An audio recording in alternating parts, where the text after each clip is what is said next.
Is Seattle's booming restaurant scene showing signs of slowing? Seattle chef Matt Dillon opened his restaurant Sitka Spruce in a tiny Eastlake strip mall space next door to a subway in 2006, back when the city had cheaper rent and more manageable traffic.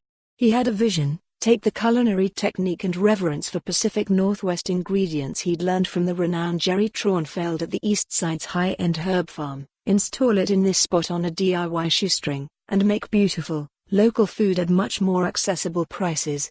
He put in a few tables and a small counter, and put up a chalkboard sign reading "Food Worth Standing Up For." The first album he played when he opened the doors was by punk band Minor Threat. People stood up for the food at Sitka Spruce. In 2010, Dillon moved the restaurant to a bigger spot in the fashionably rehabbed Melrose Market on Capitol Hill.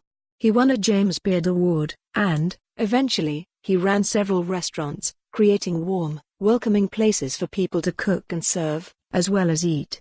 Along the way, he supported local foragers and farmers, and he became a mentor to many, including chefs Logan Cox of Homer, Crawford Dann of the Corson building and Edouardo Jordan of Salare. But New Year's Eve 2019 was Sitka Spruce's final night. What started out all heart in a Seattle that supported young chefs' dreams ended with Dillon crunching numbers, agonizing and coming to the very difficult decision to pull the plug. He's not alone in the realization that equations that used to work in the Seattle restaurant industry now don't add up. As the city's unprecedented restaurant boom begins to show signs of slowing, other prominent chefs and mom-and-pop operations alike are doing the same sad calculations.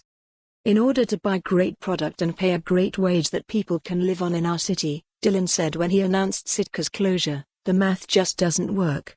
For Seattle restaurants overall, he predicted, there's gonna be a reckoning, big time. I don't think it's gonna be pretty.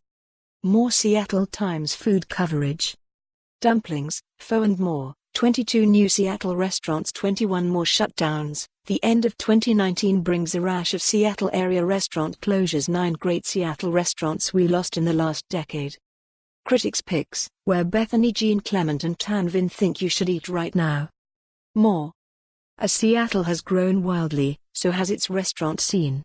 At the beginning of 2010, the year that Sitka Spruce moved up to Capitol Hill, the city was home to 2,331 restaurants, according to Department of Revenue data.